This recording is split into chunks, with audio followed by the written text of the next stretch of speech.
The betrayal of Trust Commander James Harrison remembered the day humanity received its invitation to join the Galactic Alliance. The massive crystalline ship had appeared above Earth without warning, its surface reflecting sunlight in patterns that seemed to shift between dimensions.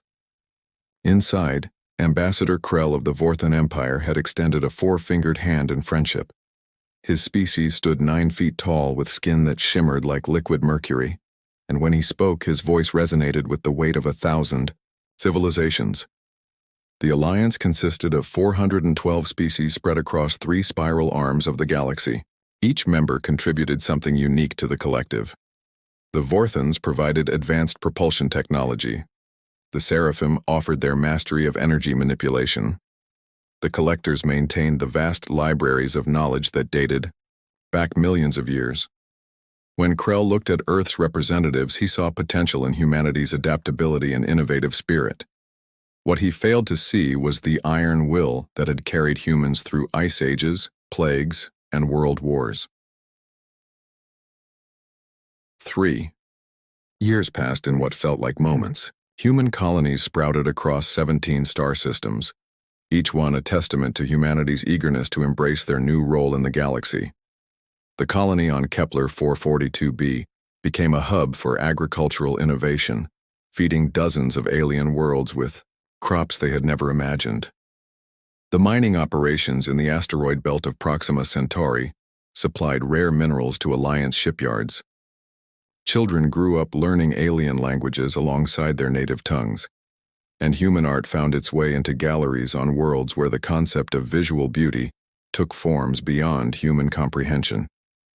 Director Maria Santos served as Earth's primary representative to the Galactic Council. She had spent her youth as a diplomat in the United Nations, mediating conflicts between nations that now seemed trivially small compared to the vast stage of galactic politics. The Council chamber on Nexus Prime dwarfed any structure on Earth.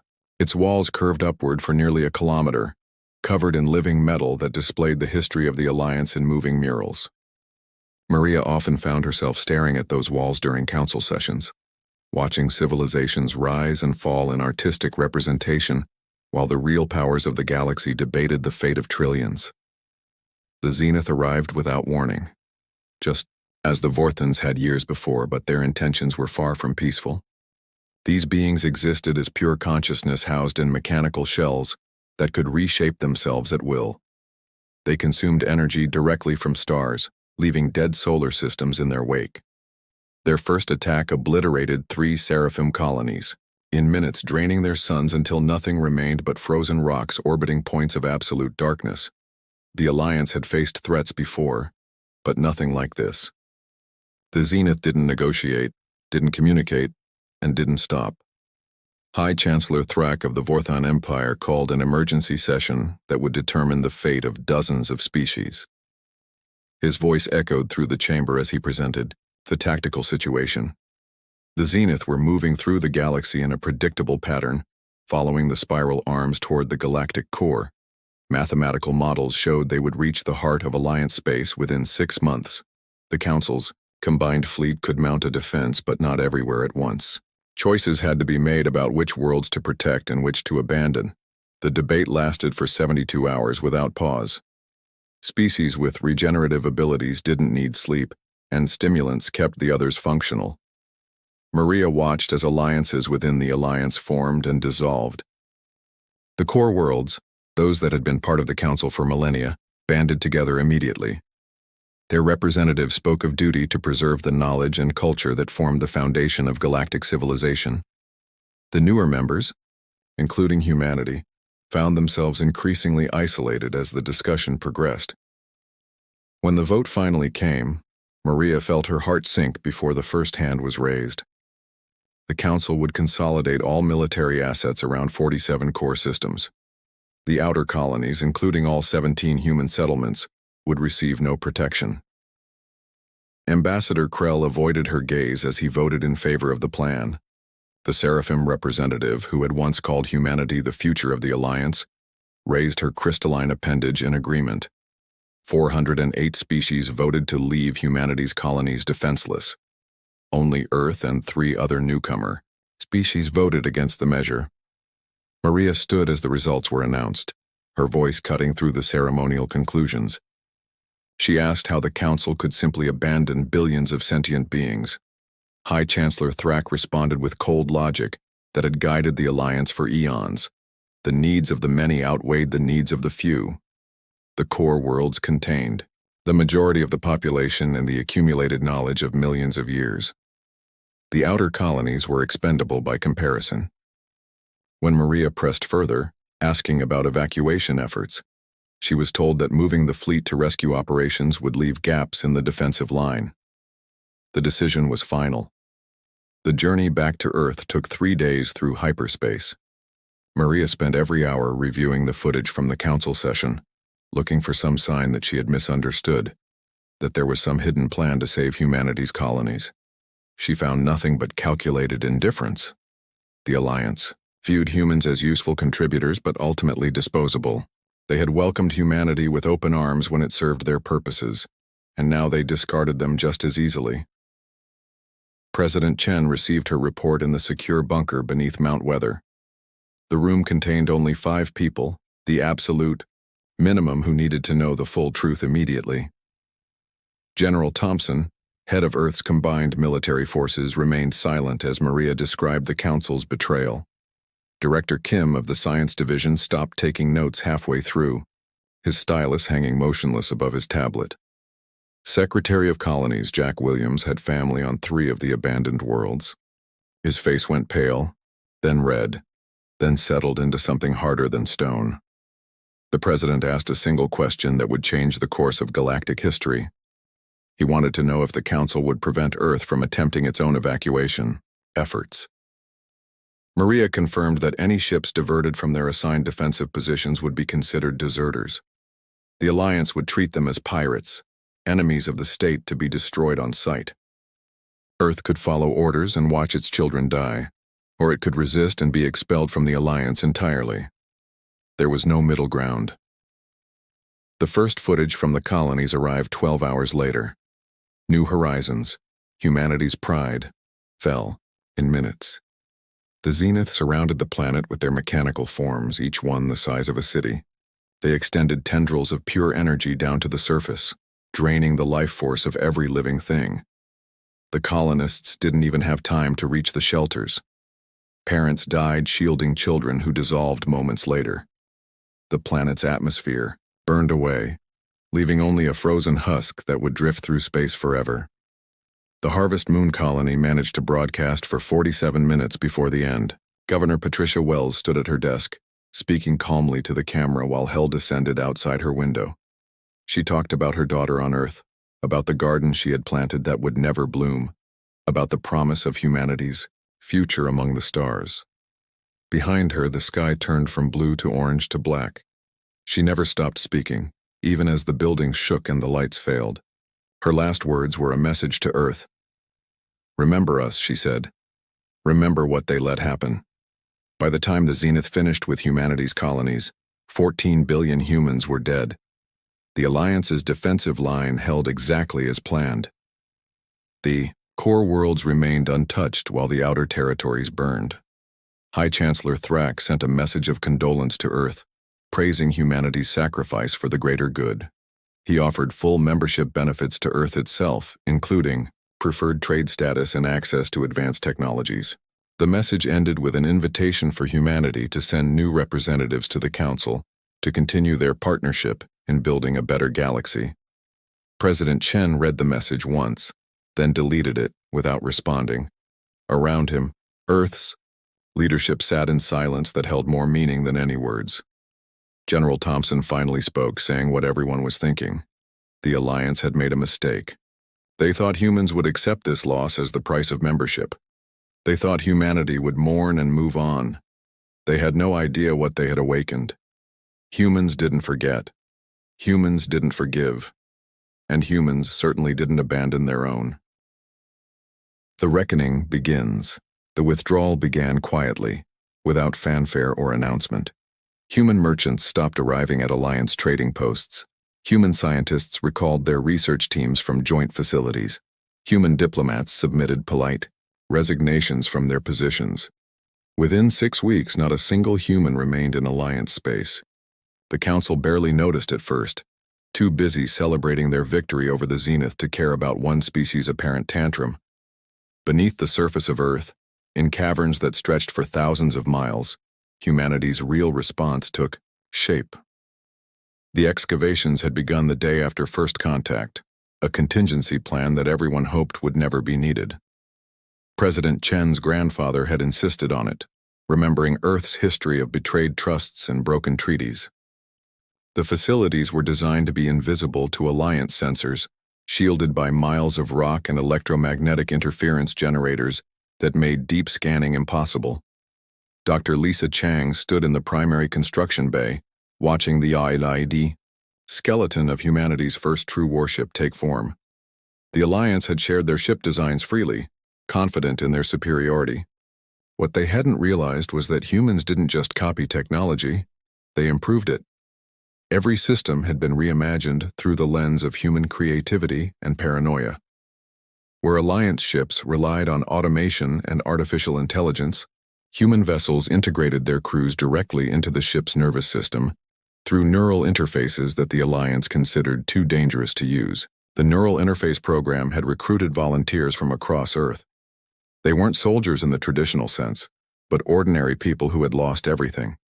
Teachers, engineers, doctors, and farmers lined up by the millions to undergo the surgical procedures that would let them merge their minds with warship systems. The Alliance races couldn't understand why humans would risk such integration.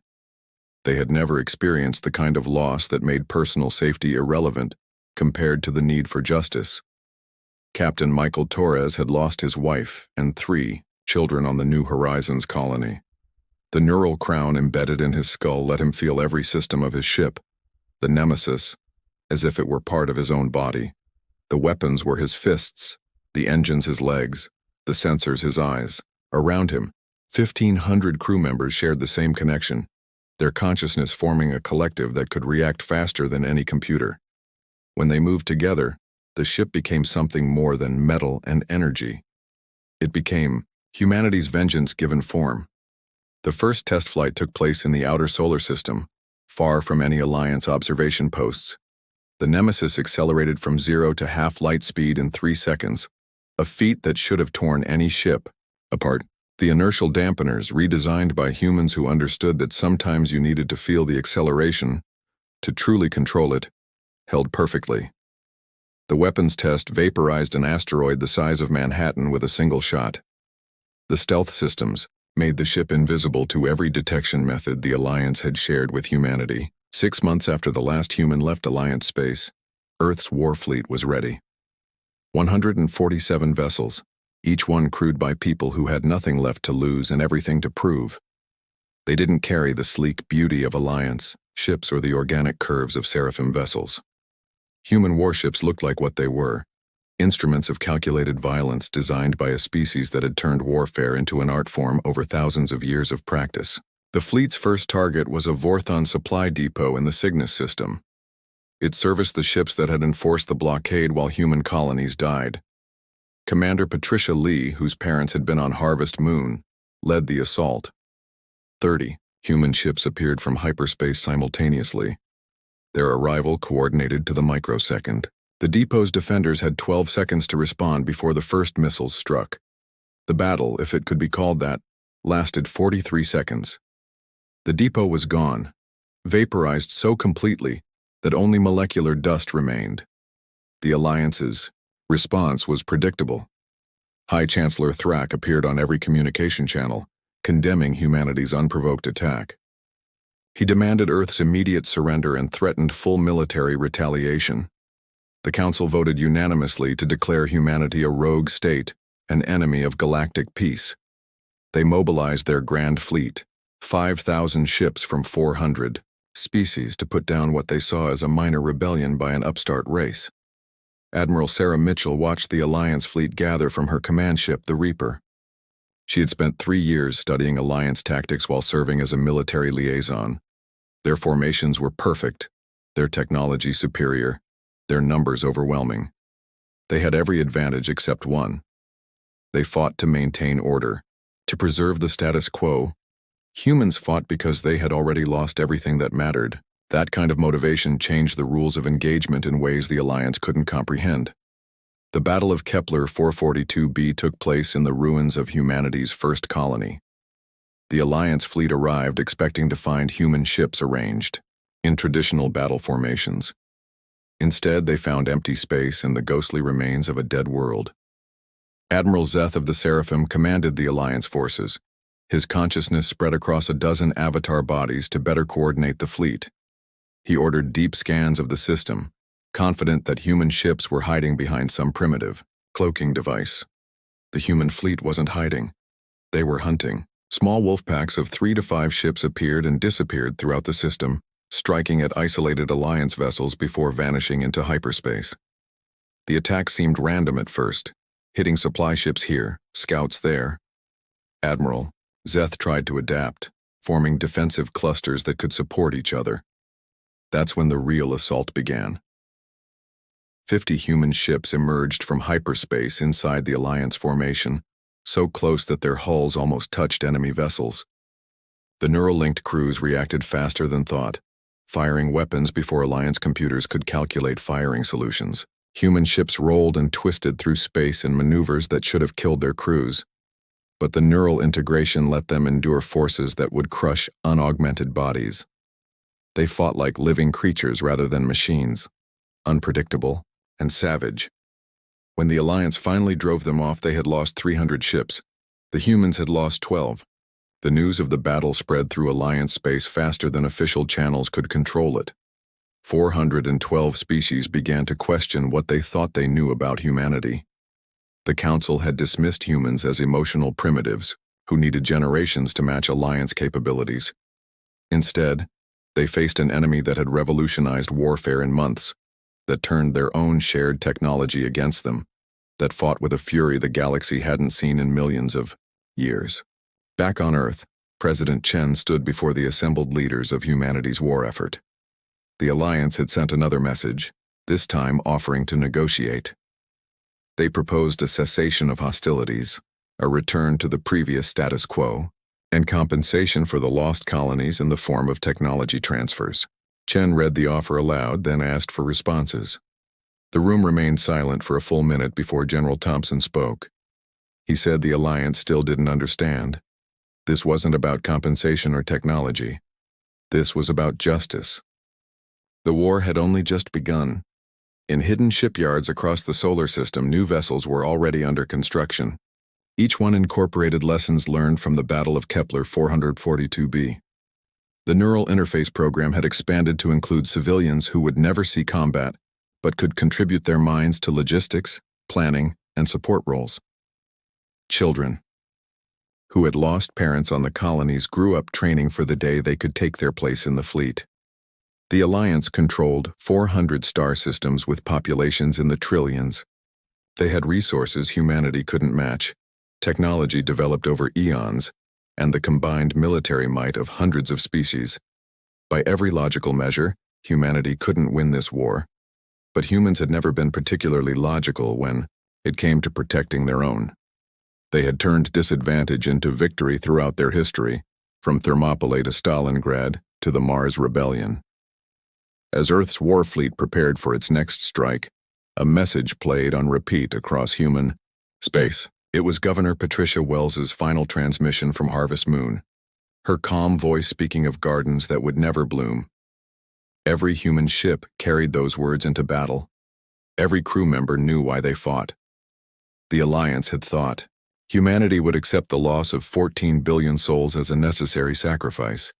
They were about to learn that humans had a different definition of necessity. The galaxy had made its choice when it abandoned humanity's children to die. Now humanity would make its own choice. Not for conquest or glory, but for a simple truth the Alliance had forgotten. Some things were worth fighting for, worth dying, worth burning the galaxy to ashes for. Family was one of them. The Alliance had broken the most sacred rule of human existence. They had hurt humanity's children. The galaxy would tremble before this war was over. The pristine council chambers would echo with the names of the human dead. The core worlds that had voted for safety over mercy, would learn what it meant to be truly alone. High Chancellor Thrak would stand in the ruins of everything he had tried to preserve and finally understand the mistake he had made. He had thought humans were just another species to be managed, controlled, and sacrificed when convenient. He was wrong. Humans were something else entirely. They were the species that had split the atom, walked on their moon, and survived every catastrophe their planet could throw at them. They were the ones who rushed toward danger when others fled, who formed bonds stronger than titanium steel, who would rather die standing than live kneeling. The Alliance had awakened something that had been sleeping since humanity joined the galactic community, something primal and terrible and unstoppable. The war fleet darkened Earth's skies as it prepared for the next assault. 147 ships had become 300. 300 would become 1,000. The Alliance thought they were facing a rebellion. They were actually facing evolution.